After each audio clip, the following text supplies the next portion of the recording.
Good night, good night. I am Night, Kemar. well, and how are you, Marcia? I As am well. well. I'm good. It's good to see you again. We were there. You were there selling popcorn. I saw you. You know, Kimar is a man of so many trades, and he was helping out yesterday, and just a wonderful human being. I have to say, one of the brothers there, his car broke down, and Kimar would not leave until that guy his car was up. We left there. What time we left there? After 11, Kimar? Yeah, yeah, minutes of 12. Minutes to 12 that we left that place, making sure that that man was able, somebody who helped us so much to put on the event. And Kimar, my husband came home, he said that young man is something else. He didn't want to leave that man's side until that car was fixed. And those are the things that really make you a great leader. And so I have to talk about it because you are not going to talk about it. But anyway, over to you, sir. The people in St. John, they're calling, they came up and take the microphone from me last night and said that they want you to represent them in St. John. So over to you, sir. Well, thanks again to the people in St. John who made that request. Um, very happy to, very happy to have had that request coming up directly from the people. Because if I go by some of the feedback that I'm getting, I've been told that I am trying to force my way into St. John. So I just wanted to be clear that you give the people what they ask for, and that Kemar Stewart is there to support all Barbadians. The same way we would represent for issues in Bridgetown, we would represent for issues in St. Philip, we represent for issues everywhere. And nothing is wrong with that, you know. Um, However, there's a natural call from the people in that constituency for me to represent them, and they prefer me to represent them on the Democratic Labour Party ticket.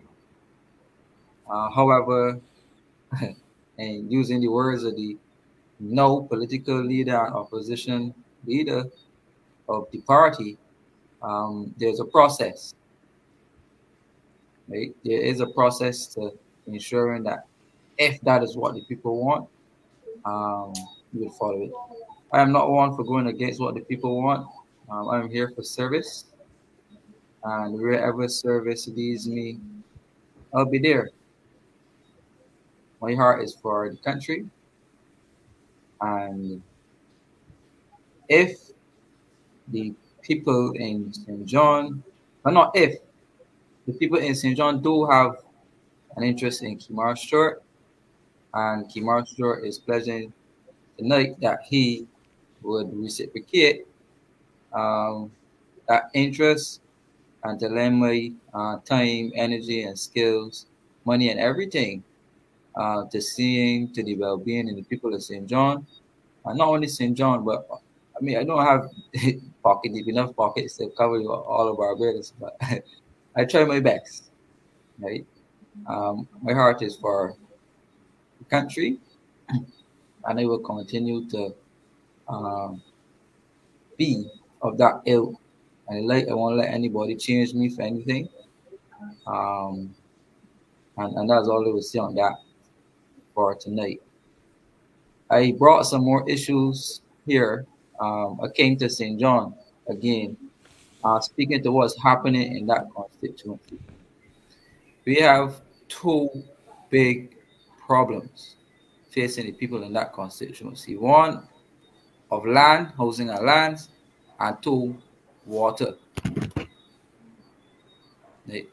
There are three then, Mia. And three, yes. But we have some big problems going into St. John, right? Now, as far back as the 19, I think this is the time Breesing, former Prime Minister Bernard St. John was in office. I saw a document about the Barbados Labour Party developing St. John and wanted to put a hotel close by Covington College in St. John, and to lead some type of modern day Mediterranean type society happening in St. John. I read that document. But when I looked at the political history of St. John, it was Democratic Labour Party seat. Um, I think our borough took it over, and it stayed in the hands of the Dems. But I always had a funny feeling. I was like, what interest really would the Barbados Labour Party, if they had to represent St. John, what interest would they have? And I thought about it. And when the water outages occurred, I don't know if y'all remember the first set of water outages in St. John. Yes. We took me and a team of people, I could call some of the names, and this was when I was president of the Young Democrats, me and Shaquani Hunt and Verla DePisa and Adrian Bascom, Andrea Worrell, and a couple other persons from St. John. We went up to St. John and delivered bottles and buckets of water to those people when they didn't have any water. Months and months and months, the water was off and nobody cared. Right? And we went up there, again, showing love to the community, and we handed out water all over the Glebe, St. John, Pot House, and St. John. We got so many donations from people, and we went up there 4 weeks on the stretch. I handed out the water to the residents. And while we were there, we got to realize, well, St. John is not a water scarce parish. And you have the Bomiston pumping station, which is in St. John, and you have the Golden Ridge pumping station, which is not in St. John, but it is 1 minute out from St. John. Right? So this is very, very close. The Golden Ridge pumping station, I believe, serves water to some parts of St. John. Right? We spoke to some of the residents. They said that puddles of water flows all through the agricultural ground, all through their yard. And it was like, but why would St. John be having water, constant water outages? I couldn't get it figured out at the time, but I put my hand on it now, and I got to realize what was happening. So I just want to show you an article here from who was then the Minister of Water Resources, Mr. Abrahams, where he was accused of rationing water in St. John. Just want to put it up here that you can see it. Let me know if you can see it well. If you can see my screen. Right. This is Mr. Wilfred Abrams. He was the minister that went up to St. John and told the people that their dry taps may have a leak. Yeah. Right? I remember that. At that town hall meeting. I remember it well. I look at the headline on this article here. It says, Minister of Energy and Water Resources Wilfred Abrams, no water rationing in St. John. Minister sets record straight and highlights measures put in place to help the residents. Right? It says, Minister of Energy and Water Resources Wilfred Abrams has refuted claims that the government is rationing water to areas of St. John. In a statement issued yesterday, he clarified that the lack of water of some residents is a result of low water levels at the Barbados Water Authority's Bomiston pumping station. The critical contributing factor is the low stream levels in the aquifer as a consequence of the extreme drought being experienced in the Caribbean and other parts of the world that has captured the attention of all nations. That sounds a bit climate change-ish, but you see it say. He said that contrary to what is being purported, each day water is pumped into the affected areas daily until the reservoir is depleted, which is not true. And once there's water in the reservoir, that water is fed into the system until the reservoir is entirely dry. What then happens is that once the supply is exhausted, the taps are dry until the reservoir is replenished. And the lack of water is not a result of deliberate rationing. Right? Minister Aaron said that the communications team in the BWA has been exceedingly efficient in ensuring that the public is notified in a timely manner of the occasions when planned shutoffs will occur and the residents to be affected by these shutoffs. and the areas that will be affected by shutoffs. And for the avoidance of doubt and to ensure that all understand there is a persistent drought affecting Barbados and the Caribbean as a direct consequence of climate change and a change in rainfall patterns.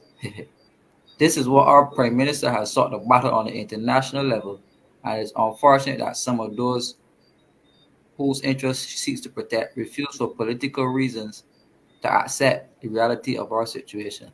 Simply put, the persistent drought has resulted in the Barbados Water Authority's inability to produce enough water to maintain demand of the affected areas such as Sherburne, Wilson Hill, Pothouse, Small Town, Gaw Hill, among others. And in the meantime, he assured the Barbados Water Authority has been servicing and filling the community tanks in St. John, which is not accurate, but which he noted that they have been strategically placed by the areas most impacted by low water levels.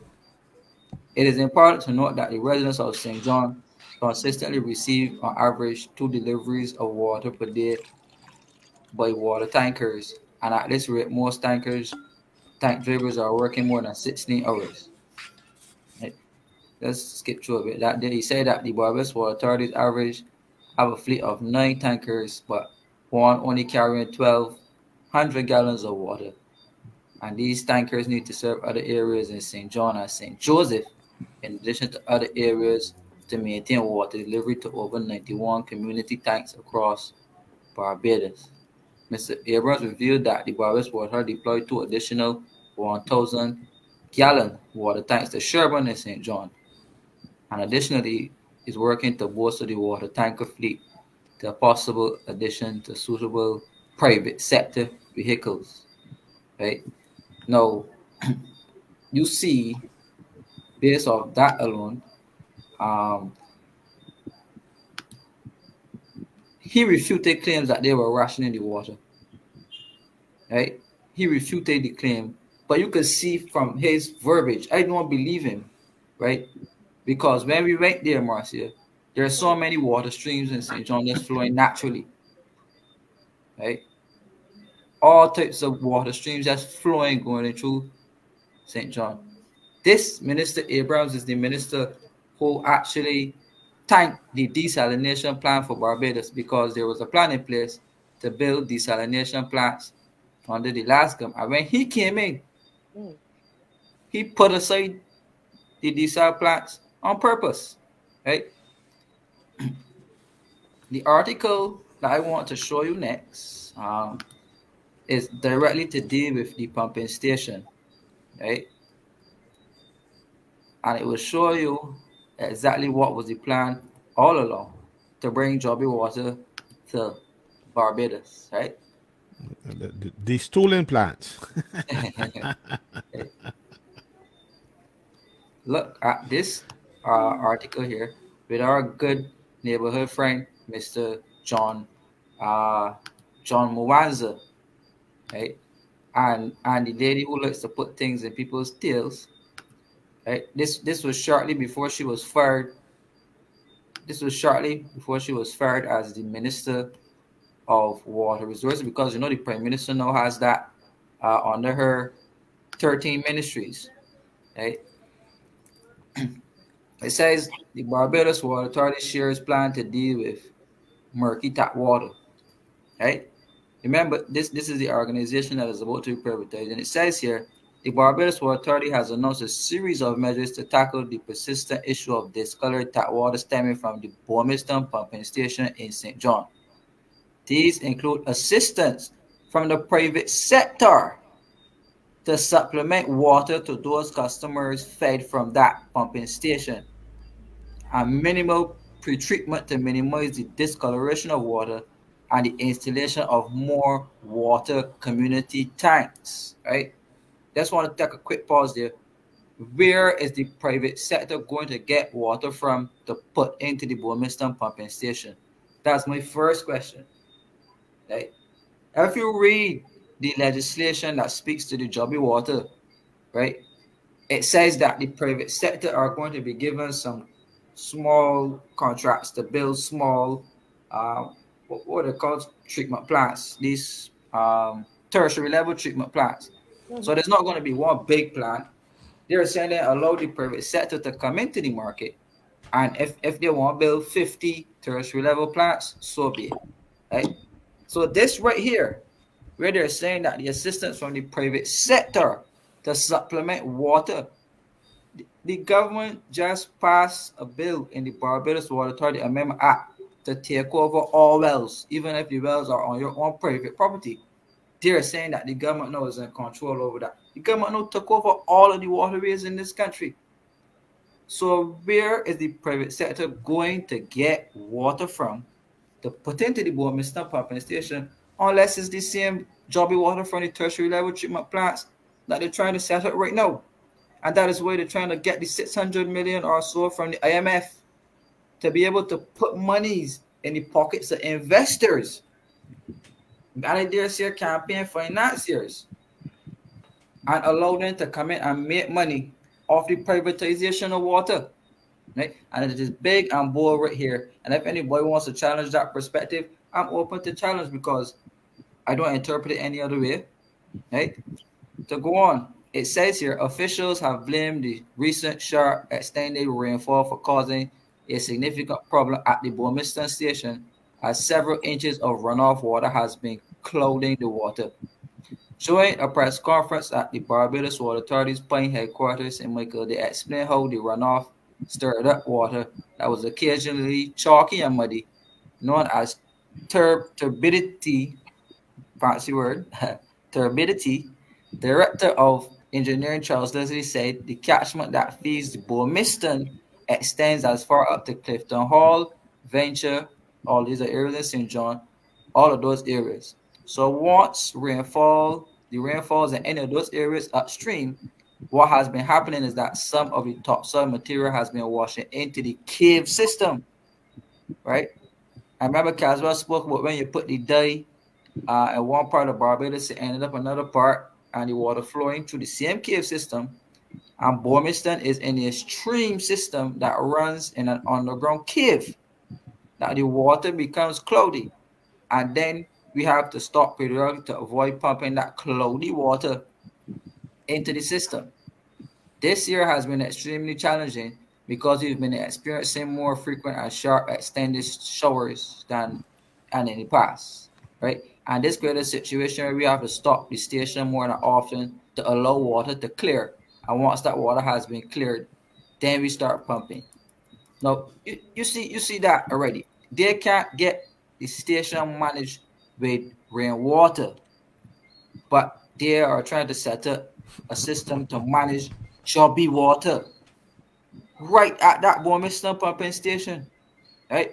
And look at the place they chose right in St. John, right? Why would they do that? Anywhere in Barbados, furthermore, going up to Bournemouth to put that there, right? Look at some of the communities they spoke about here, Marcia. Draxall, Greens, Ellerton, Clifton Hall, Gaw Hill, Cliff Cottage, right? Because this station is actually connected to parts of St. George as well, right? It says here, the Bournemouth aquifers were cleaned back in 2016 and 17, right? And the vast cave extends between Pool, again, where the houses are at, and Kendall Plantation in a 2-hour walk in and out, which means that you can walk in and out of the cave to see the system. So maybe we should go up there and ask for a tour of the Bournemouth aquifers to see for ourselves exactly what is going on and why they're allowing the private sector to be augmenting water supply, using their words, to the Bournemouth pumping station. Right? This is seriousness. So I want to sound the alarm here and now. Right? And what is dangerous about it is that the MP, Charles Griffith, he was the minister in the Ministry of Water Resources. Well, all of this was happening, you know. Right? That is until they fired him and moved him over to a new ministry. So he needs to come and explain, Marcia, exactly what is happening to the Bournemouth pumping station and who are these private sector people that will be Correct. supplying water to the people in St. John and St. George, right? And why, and the Prime Minister now should come and say why she took over Water Authority, which she took it from Santia and put it under her ministries, on one of her ministries. And that exactly was, you want me to show you why Marcia? Why exactly she took it over? And they spoke about it in alternate views that they were going to privatize it, right? Yes. Right. Look at it right here. PMI's major restructuring at Water Authority. What does major restructuring mean? Right? Privatization. Let's read the article. It says the Motley administration intends to restructure the Barbados Water Authority. The Prime Minister has told business leaders likening the water utility and a regulator to a salmon top retriever or a good old common dog that is unable to excel as a state-owned enterprise in multiple roles. Unable to excel as a state-owned enterprise, privatized. And if there was a need for an entity to be world-class, it has to be the Barbados Water Authority. And therefore, I'm giving the country the commitment that over the next few years, we've brought some of our best and brightest brains in the country to be able to come to the table and deal with the management of the board. This is the board. 3 or 4 boards resigned from the Water Authority since they took over, right? And to ensure that we can make the transition, because without water, we have nothing, which is true, right? Molly hinted that an eventual breakup of the institution in a colorful homespun summation of the National Water and Sewage Corporation that in 1980 replaced the Waterworks Department, which regulated the extraction and distribution of potable water since the 1890s. She did not elaborate on what agencies will be formed out of the separation of the authority's regulatory powers, sewage services, and finding and extracting and distributing water, nor did she state if any of the resulting entities will be in private hands. She just told you, so I don't know where the newspaper would come back and say that part, but it says we have a it says here, Motley says, we have a single entity that is supposed to be regulatory, that is supposed to be distribution, that is supposed to be augmentation, that is supposed to do research and everything. I end up with a salmon top retriever or a good old common dog, as you're not able to secure excellence in each of the 4 areas. So governance has to be addressed frontally. Again, starting with the Bournemouth. If you look at the 4 tenants here, it's starting with the Bournemouth pumping station, where they say that the private sector will be augmenting the supply of water to the Bournemouth pumping station to ensure that the people in St. John get water. Right? It says here that the Prime Minister added that a lot of the systems we have, tens of millions of dollars, were spent by the last government, and we are no better in respect of some of the systems, particularly IT, because it's a headache to get to the bottom of that. She says here, but one of the more vital areas identified for urgent attention was water augmentation. This article doesn't have it, but they're starting this water augmentation at Bournemouth. And then she said, noting that with the climate crisis, pinpointing additional sources of water, whether from groundwater resources or desalination, will be critical. As she said, you have heard much debate locally, and they want to address it too, about the debt for climate swap that we're doing with the upgrading of the South Coast sewage treatment plant. And we will therefore be able to have tertiary treated water to replenish our aquifers and for agricultural purposes. For those who are using disparaging terms for what we're doing, she may us, we will be using cleaner water than is going into the aquifers, no. And cleaner water than what is irrigating the crops, no. because you will be treating the water rather than using it and letting untreated water go towards those purposes. Right? That was the same thing that Marcia, that was the same thing that we spoke to. So you see it here. It didn't spell out ABC, but you see it here. They're trying to focus on augmentation, right? In the name of the climate crisis. Then she spoke about the sewage level, tertiary level plants. And they're going to be using cleaner water to replenish the same aquifers that they claim that are low at Bournemouth. I don't believe that they were low. I believe that they were shutting them down on purpose and rationing the water to the people. Because again, if you cannot get the rainwater, if you cannot get rainwater clean to have it delivered to the people, how is the private sector going to bring jobby water to people's pipes and expect it to be clean if you can't get rainwater managed?